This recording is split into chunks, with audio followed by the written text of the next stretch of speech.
Alright, here's the new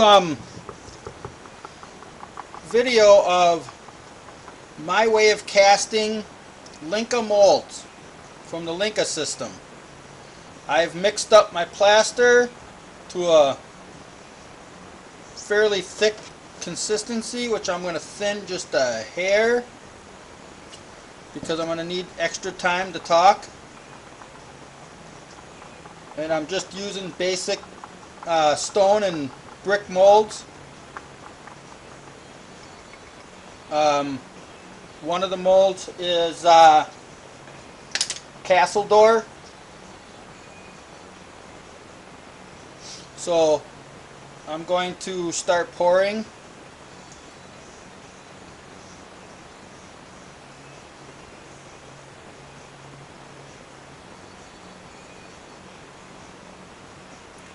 I'm not filling the whole mold because I don't need to. I'm only filling what I feel I need or what I could actually use. If I fill more than I have to, then it just becomes too much.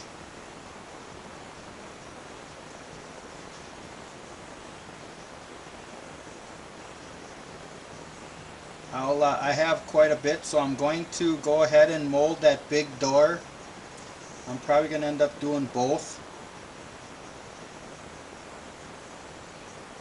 This is the other. I might not have enough.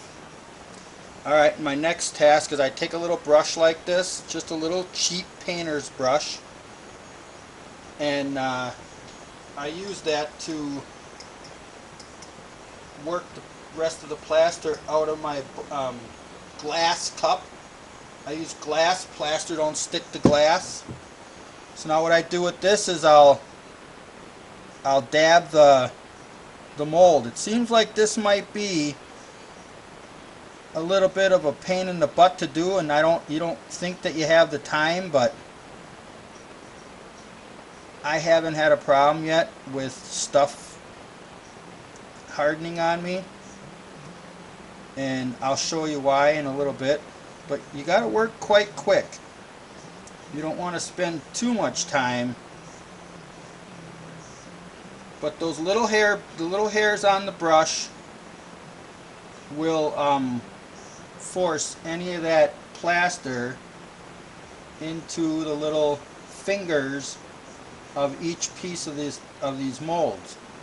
And if you can look through the molds, you'll see they actually are suspended on a piece of plexiglass, and that plexiglass is set up on 4 foam rings cut, and them foam rings are suspending the plastic up in the air, so that I've actually created a vibrating table.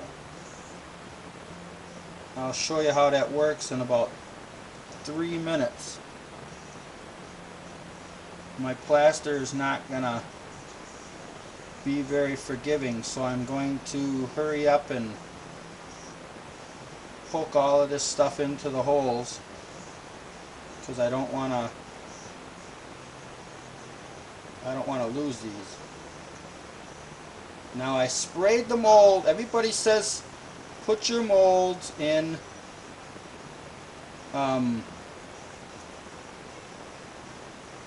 soap, and that'll help break the tension. Well, I went to the store here in Green Bay, Wisconsin, and found this other stuff. It's called Avid, and it's a water-based white chemical stuff that you put in here, and that is supposed to break the surface tension. I can see that this stuff is starting to react to the humidity, so I don't really have a whole lot of time. Okay, I'm done with that. I want to keep my brush close. So now I take my spatula. It's called arid. It helps break the surface tension. Now you're going to hear this pounding. I'm actually tapping on this glass, and if you watch those molds, this whole thing is bouncing. And you'll actually see the molds moving.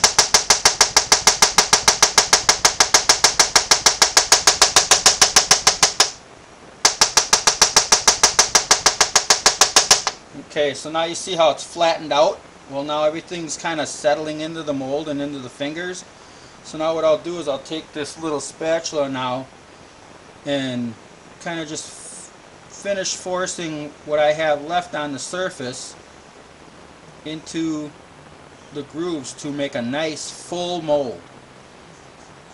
You want to fill your molds up so that your stuff just penetrates over the surface with a nice spatula like this. And just concentrate on the molds that you've planned ahead of time to fill.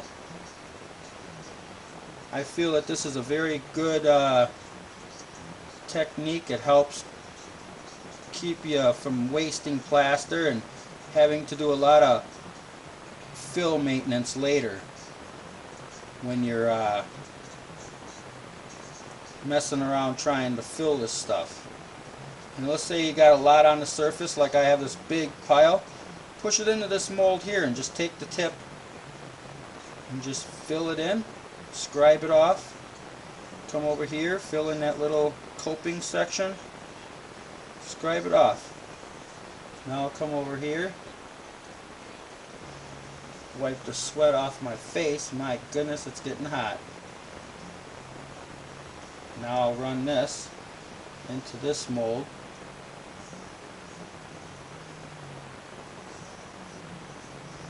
This is just basic art plaster. I haven't had a chance to buy the good hydrocoal plaster yet. I'm noticing that I'm getting a lot of little rocks developing in my plaster too, which isn't good, but I'm able to work with it yet. I'll have to buy some better plaster, that's all it's to it. Alright, so now you see that that's done. Alright, now what I usually do is, now I got it buttered up, I call it buttered up, everything's buttered, now I'll tap it again.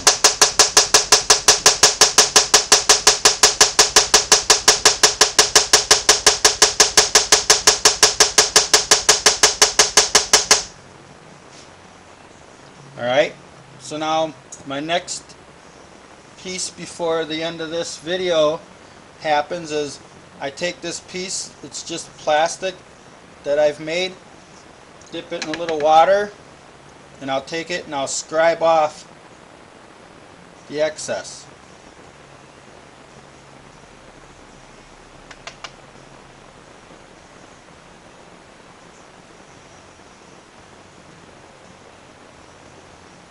Just slowly rub it across.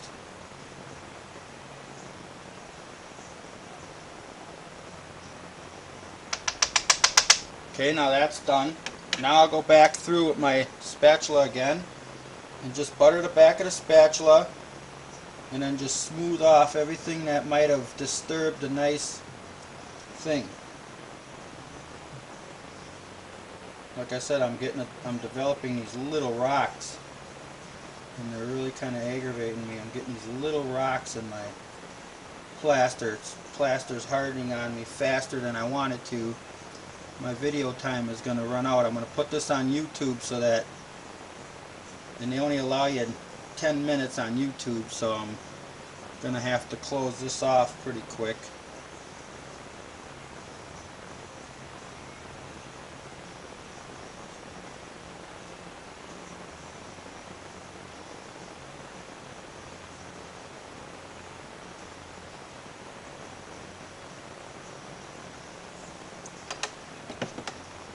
Okay, as you can see, they're buttered up pretty good. They're nice and level. You can even kind of run your scribe back over them again, just a hair, and you'll know